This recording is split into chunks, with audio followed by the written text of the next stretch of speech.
This week on Crossroads Politics. March 13th is never too soon to start thinking about how we land the plane. With 9 weeks left in the legislative session, what will lawmakers do about your property taxes? I don't have a crystal ball or certainty that we can do that big of a lift. The confusion and a third option, and taking on environmental regulation. Why Governor Braun pushes for fewer rules in a state plagued by pollution. Plus, I think that has really been a point of emphasis of the Trump administration. Another busy week in Washington. Congressmen representing Indiana make sense of the constant activity in the nation's capital. It freezes spending levels and prevents a costly shutdown. Hey there, welcome to this week's edition of Crossroads Politics here on WTHR+. I'm Dustin Grove. All right, it is already the middle of March. Lawmakers have 6 weeks left in this legislative session. Of course, they've got to pass a balanced budget. That's the one thing they have to do by law. But lately, they seem stuck on another issue. A lot of people interested in this, a lot of people talking about this, passing property tax reform. Emily Longnecker's at the statehouse. Emily, you've been following this from day one. At this point, they don't know what this bill's going to look like. They're confident they're going to get there, though, right? Yeah, that seems to be the sentiment among Republican lawmakers who are really the architects of the House and Senate versions of property tax relief. Now, this week we got a look at a third version, what House Republicans think property tax relief should look like. And that version's author, Republican State Representative Jeff Thompson, acknowledged that there are some things still to be worked out, some details still to get finished. But yesterday, leadership in both parties, in both chambers, seemed to agree with that. With likely just 6 weeks left in this year's legislative session, March 13th is never too soon to start thinking about how we land the plane. how smooth a landing that will be when it comes to a plan for property tax relief remains to be seen. Even as Republican House Speaker Todd Houston said, Republicans in both chambers and the governor have the same goal. I think uniformly we have a goal to reduce property taxes for homeowners. But unlike the governor and Senate's proposals, both which would lower property taxes next year, the House version still has Hoosiers' property taxes going up next year, just not by as much. The House proposal calls for overhauling the current property tax system, cutting taxes on businesses and homeowners, eventually phasing out the current homestead deduction. It also calls for increases in local income taxes to fund local services. Houston said when it comes to lowering property taxes, there are both short and long-term goals, and he'd like to get both moving this session. I'm extremely optimistic we're going to get to the right place in the next few weeks. A sentiment echoed by Senate Republicans. At the end of the day, where we want to get to is to be, and I think Governor Braun wants to get to a place where we can say that your property taxes are will be lowered next year in 2026. Senate Democrats questioned if everything in the House's version of SB 1 could get done in the time left in session. I don't have a crystal ball or certainty that we can do that big of a lift. I know that the Senate Democratic Caucus is ready to put in the time to get it done. In their discussion on property tax relief, Democrats have called for that to include help for renters, something they don't believe the current property tax relief plan addresses. We had it in our House version of our budget and it was rejected. So we can always try and take another swipe at it too. Closely intertwined with the discussion on property tax relief, Republican lawmakers have talked about the need to eventually consolidate some smaller local governments and school districts. I don't think we're going to have that this year, but it has to be something moving forward. I mean, you can't talk about high property taxes and not look at the amount of government we have. But for Democrats, that discussion can't be had without looking at Republican support for a bill that would see public schools sharing property tax revenue with charters. I don't see how you can talk about consolidation on one hand, and then you have Senate Bill 518, excuse me, that may open the door and have just a lot more charter schools opening up.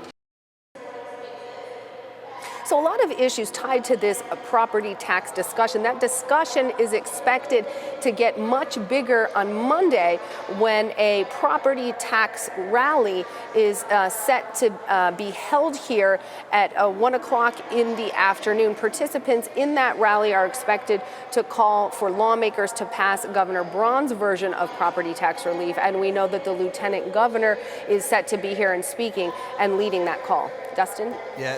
Yeah, that's been confirmed. We're also hearing that perhaps the governor will also be there as well. Emily, what did Representative Thompson's third version involve? We saw that earlier this week, right? Yeah, he presented this third version, as we've already told you, and it was interesting because he told lawmakers it reminded him of his time as a teacher when he would mix two chemicals together and warn his students this might blow up. This vision of SB 1 is based on another House bill that didn't make it out of committee. Thompson told lawmakers not all the details were in the amendment he presented today. The amendment for SB 1 wouldn't reduce property tax revenue by as much as the governor's version did, but would still dramatically cut property taxes on homes, businesses, and other commercial properties like apartments, multifamily housing, and farms. Under this proposal, the property tax burden would shift more to businesses than homeowners, phasing out the current homestead deduction eventually. It also shifts the revenue stream that pays for local services from property taxes onto local income taxes, something that has this Lake County Library director concerned. We are concerned that there be protections for libraries so that that distribution doesn't cut out libraries or it's reduced, and it causes a problem for us to be able to fund our services. Like other units of local government, if property values are cut, libraries will need a funding replacement mechanism. Governor Braun was asked about the changes to SB 1 and asked if this vision mirrors what he and House Speaker Todd Houston talked about. So I've not looked at the arithmetic because that's difficult to tease out of it without careful analysis.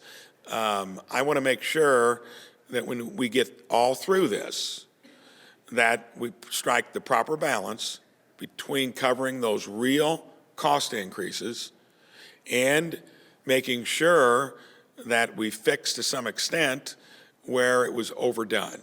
And once we get down to that sweet spot of where it is, that's going to be several weeks down the road.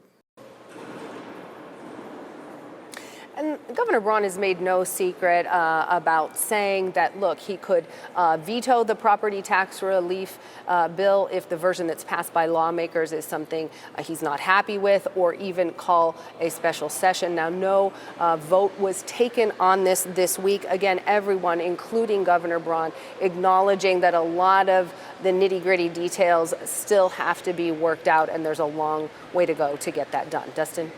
Sure is. All right, Emily, thank you. We'll check back. I want to bring in Nikki Kelly with the Capitol Chronicle.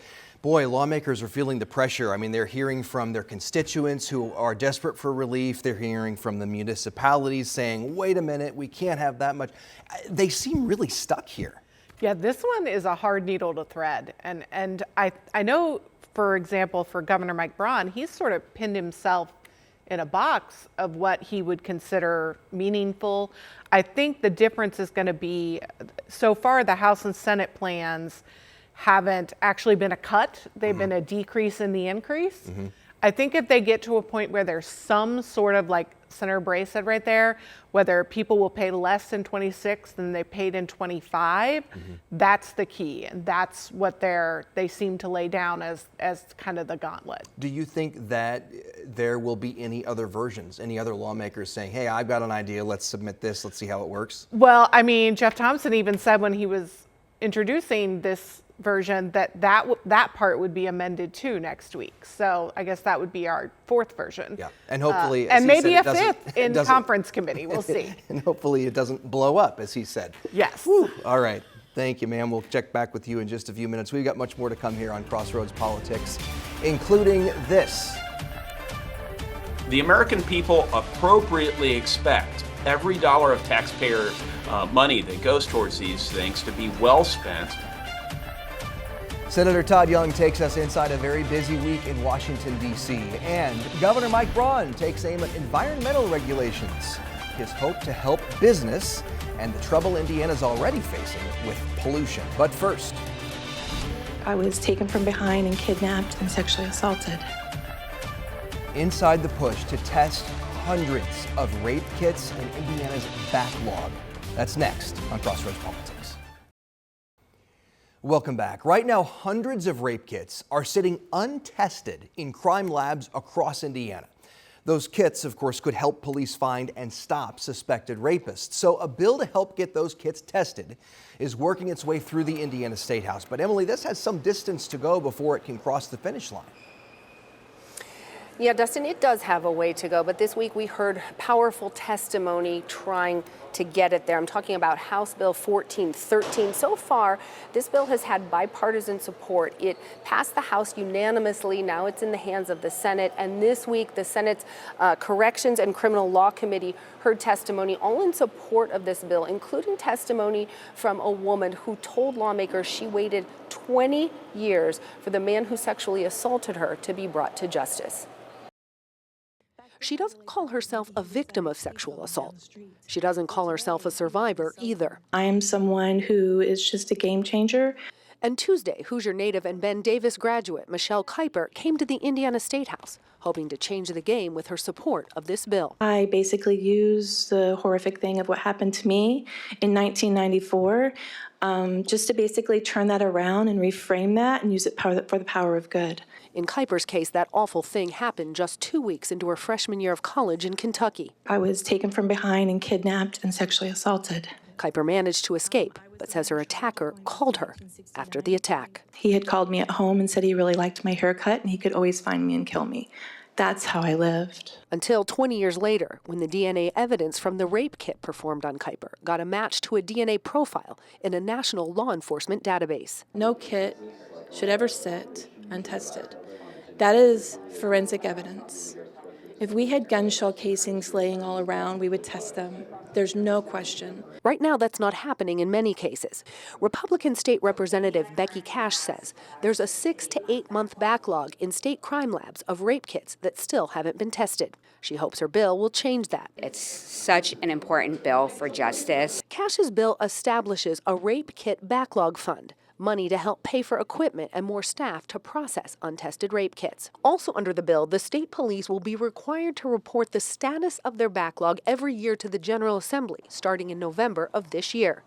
And every police agency and lab will be required to process all untested rape kits that have police reports with them by January 1st, 2027. The estimated cost to tackle the backlog, according to Cash, is $2.5 million. Money she says the House Ways and Means Committee took out of her bill and made into a separate line item in their budget proposal under money for the Indiana Crime Lab. The money is there, and so we just need Senate appropriations to not take it out. For Michelle Kuiper, her support of the bill is a way to take what happened to her all those years ago and do something with it to help others. And if that means doing legislation and policy and good work in community and listening and helping people get to the right resources, then that's what I'm here for. Now, the bill not at the finish line just yet. The committee did not vote on this week. That vote could happen next week. Republican State Senator Aaron Freeman telling me that he would like to add an amendment to this bill that would take it out of having to go before Senate appropriations to deal with the money to make this happen. Dustin? And Emily, when we talk about this rape kit backlog, how big is it? How many kits are we talking about?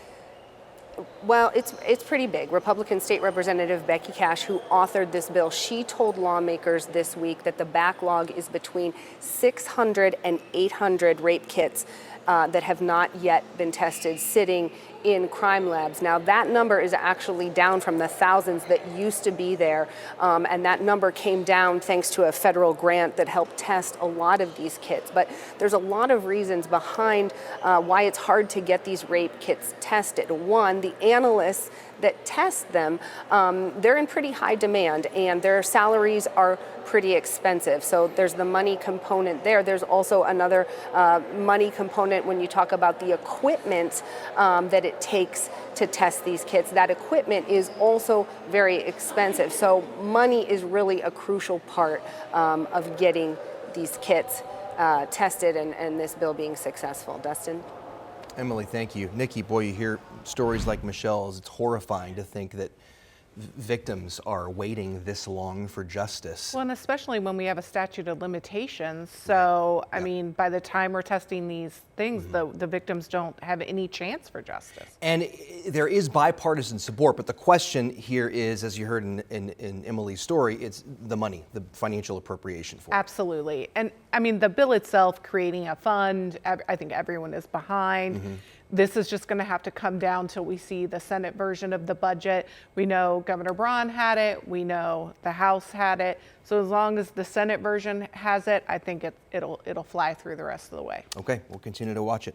From the governor's office this week, Governor Mike Braun signed 2 executive orders aimed at limiting environmental regulations. Emily, you were there as the governor signed those orders. So what do they mean for us? What do they mean for Hoosiers?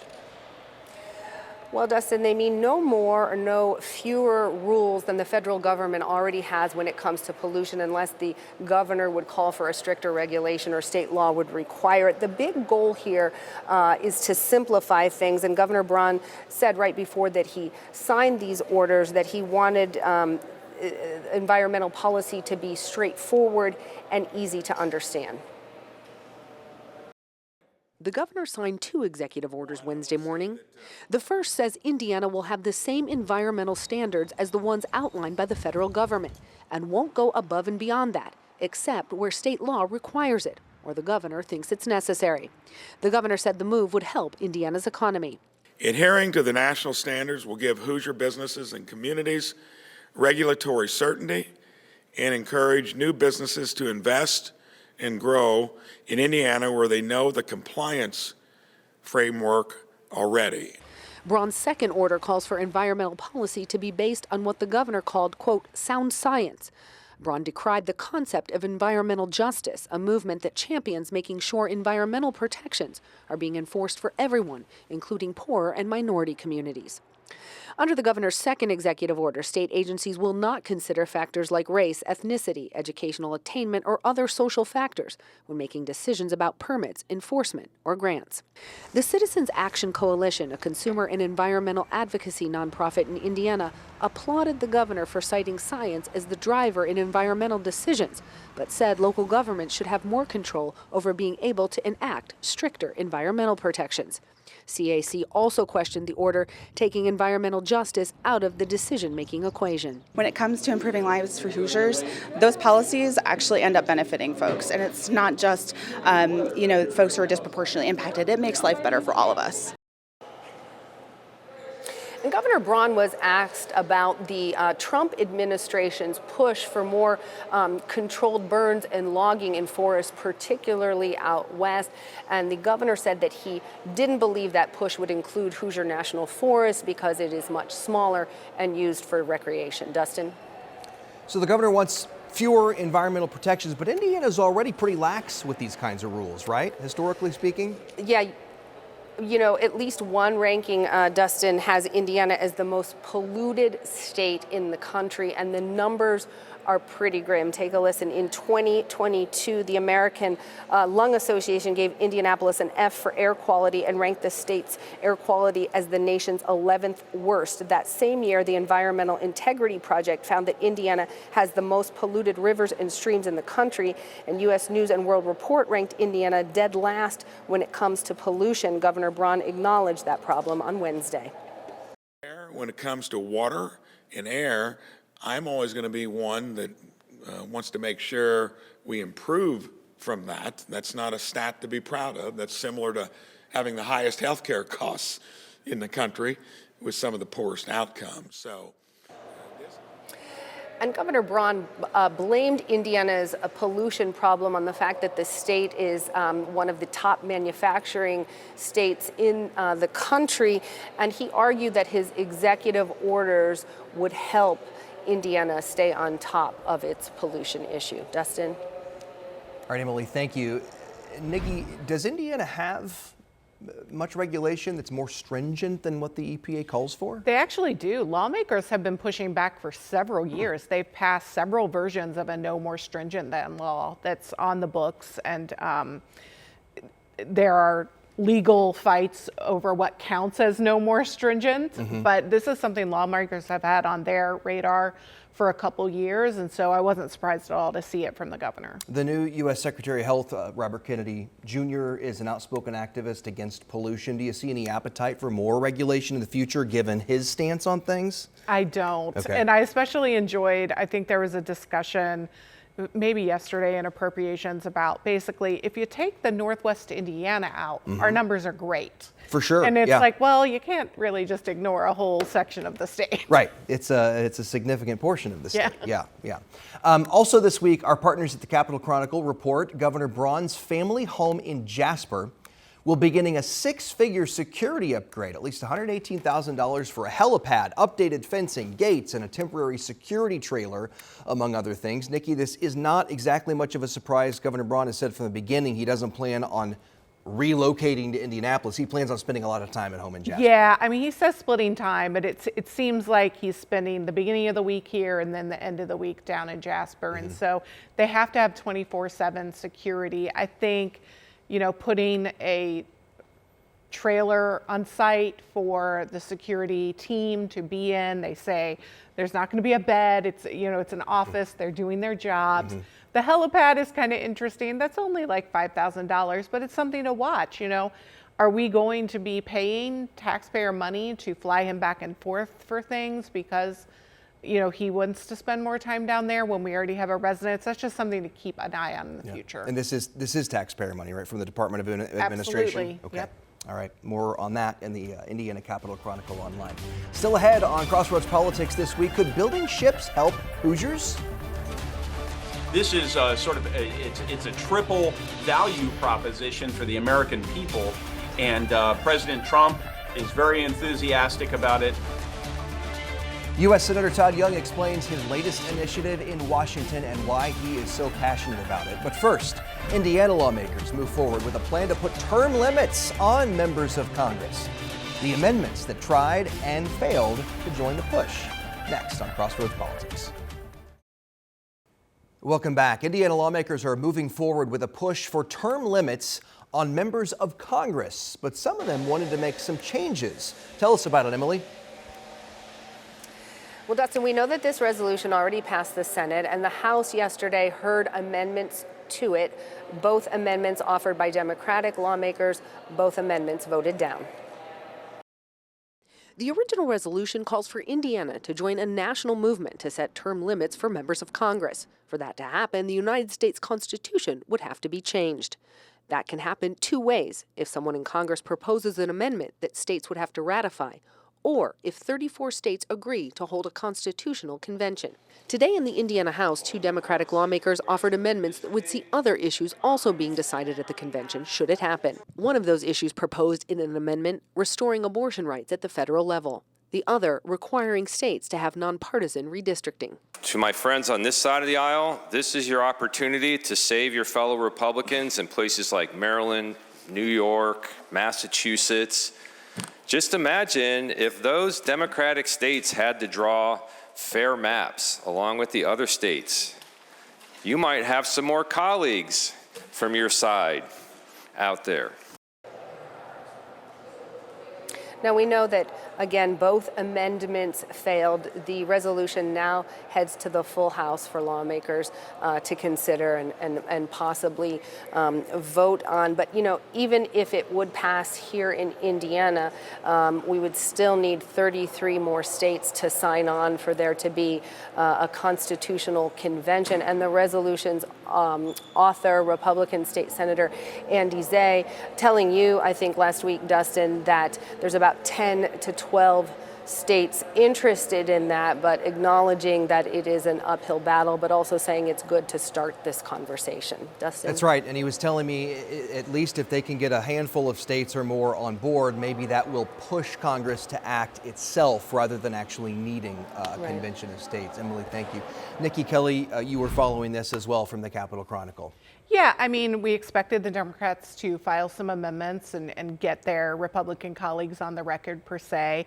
I do think it raised a few eyebrows amongst sort of insiders that there were a few Republicans who voted on the redistricting reform amendment and then 5 minutes later were out of the room and did not vote on the Roe v. Wade amendment. All three of them are in very tight districts, and so there were some people wondering if that was a move by leadership to sort of protect them from controversial votes. All right, Nikki, thank you. Also this week, I sat down with U.S. Senator Todd Young to talk about a wide-ranging array of topics, everything from the spending bill and the looming deadline to avoid a government shutdown, the U.S.-Russia war, or I should say the Ukraine-Russia war, and Americans' involvement. How involved should we be? Here's a part of our conversation. Senator Young, thanks for joining us on another very, very busy week. As we speak, an envoy to the president is in Moscow for talks on this American proposed 30-day ceasefire that Ukraine has accepted. Are you hopeful that Russia will get on board here? What's your take? Well, I am hopeful. We want this horrible conflict to come to an end. I know that's President Trump's objective, and the Ukrainians have made some concessions in furtherance of peace, despite the fact that they were not the aggressor in this situation. Russia was. And so the administration is appropriately working with our European allies on trying to resolve this situation and look to the future in which we rebuild Ukraine rather than have to protect Ukraine.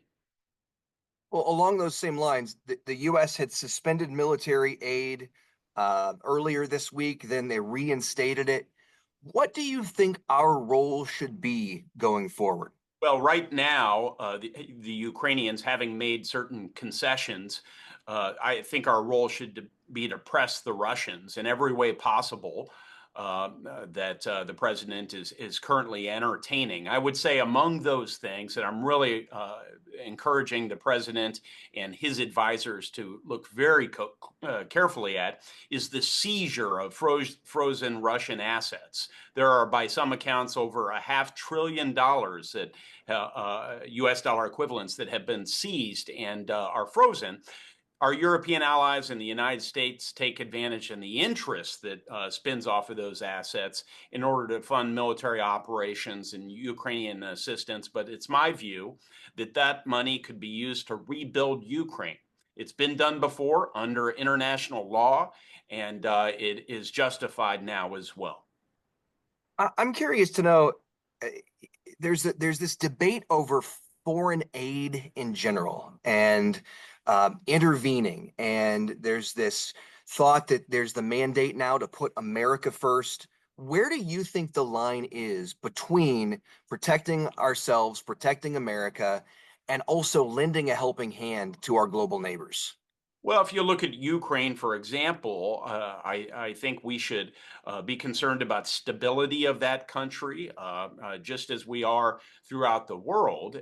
If we aren't concerned about stability, then challenges have a way of finding their way into the United States, whether it's terrorist activity or other sorts of aggression.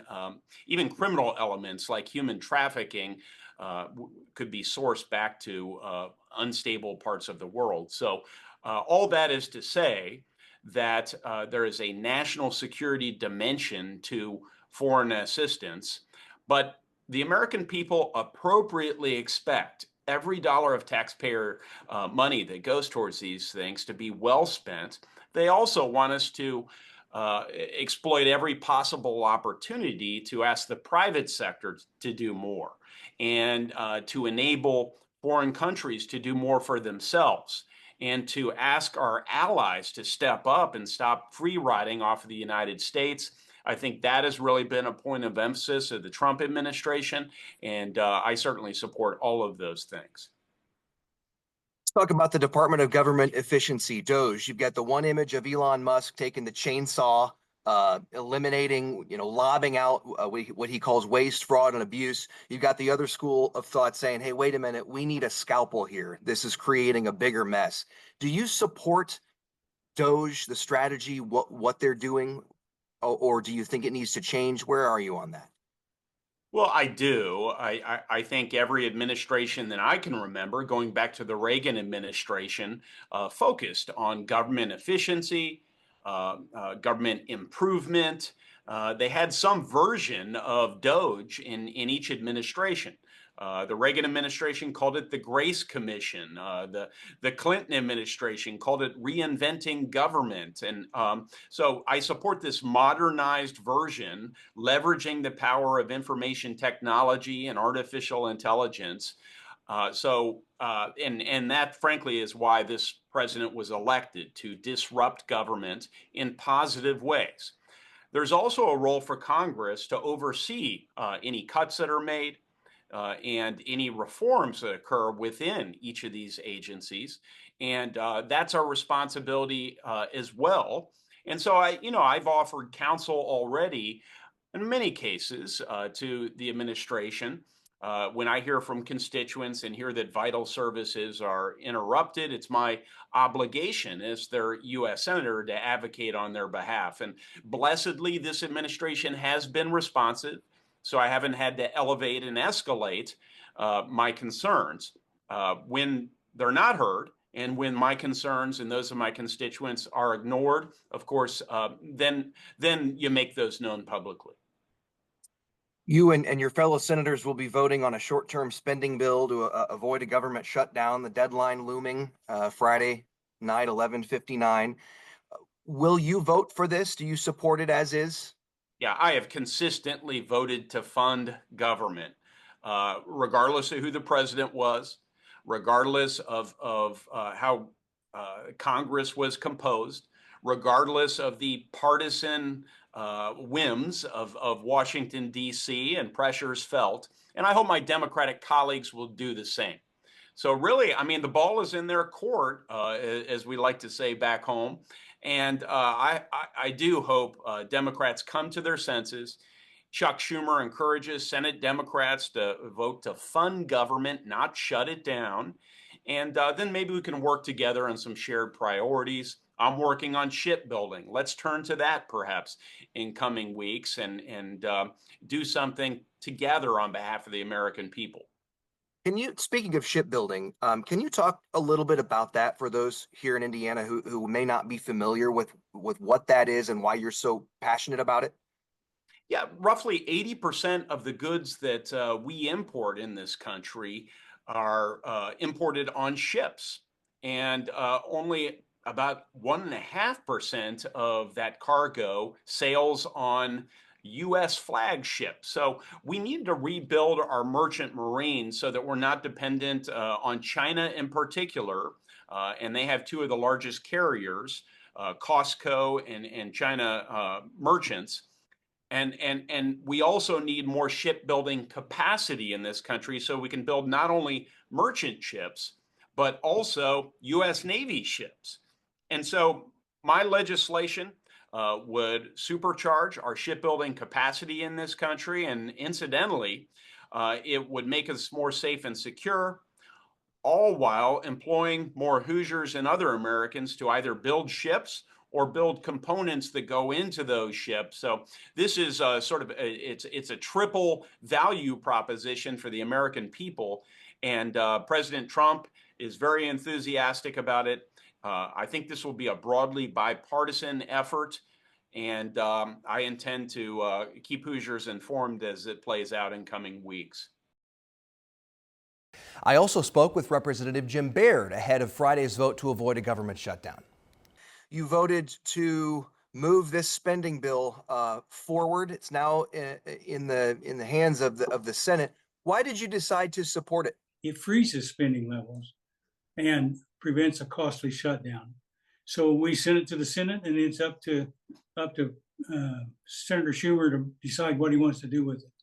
But passing the bill ensures critical programs and services such as Medicare, Social Security, and veterans benefits, they can continue without disruption. And that's a concern for some of our veterans and some of our other people that are senior citizens.